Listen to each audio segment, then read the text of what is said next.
Now it's time for our lightning round. For these questions, you will only have 15 seconds to respond. Our first question, starting with Ms. LaFrance, do you support the ballot initiative to bring public bathrooms to Anchorage? I do support it. I wasn't on the assembly when they voted to put it on the ballot, and I was happy to see that the cost was reduced down. We have a need in our community for bathrooms, and at the end of the day, it'll be the voters who decide. Thank you. Mr. Pop.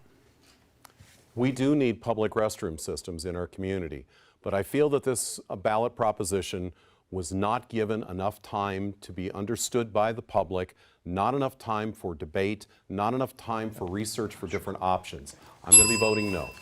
Thank you. Mr. Tuck? Thank you. I'll be voting no as well. This is a huge expense. I mean, if you just look at the dugouts that we have at our baseball fields, that's what you're going to expect from having these bathrooms. You got to have public safety, you got to have law enforcement, and I won't even take my daughter to go look at what's left behind in these dugouts. Thank you. Mr. Bronson? Absolutely not. Really bad idea. It's going to make our housing problem worse, even as it wastes a lot of money. That money could be spent on building shelter space. Thank you. Should Chugach Electric Association restructure their rates to incentivize consumer conservation? Mr. Pop?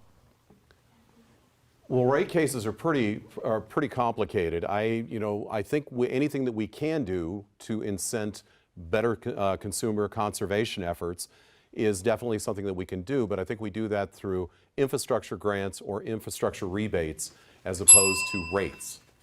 Thank you. Ms. LaFrance? In general, I'm supportive of incentives, and for this particular one, I would want to know more about the specifics and hear how exactly it would have an impact on overall costs. Thank you. Mr. Tuck?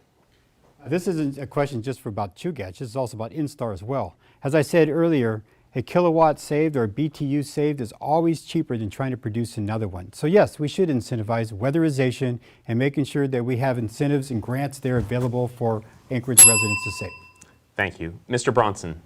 Right. Conservation, I think, is the key in the very near future, even beyond that. That's why I ordered our municipal buildings to turn down the heat on the weekends and make sure the lights are turned off at night or when the office isn't being used, because conservation is going to be the key in the near future. Thank you. Thank you, Mr. Bronson. Next, regarding the Eklutna Dam, do you support its full removal or the partial removal proposed by electric utilities? Mr. Tuck. Thank you. A key to a strong economy, another one, is making sure that we have affordable, reliable energy and clean water. The Eklutna Dam gives us both.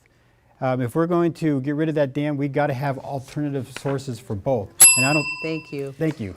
Mr. Bronson, 15 seconds. I do not support tearing out a dam which creates 5% of rail belt electricity in a time when we're already short on electricity.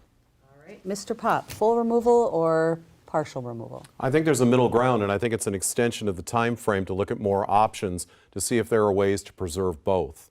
But I do want to see fish back in the lake. So that's going to be something that we need to be working on to figure that out, because that is something that requires collaboration with the Eklutna tribe. Mr. Pop, Ms. LaFrance. Yes, I do support full restoration, but not necessarily today or tomorrow. It'll take time, and there needs to be a transition, especially when it comes to replacing the hydro that we would lose by taking it out.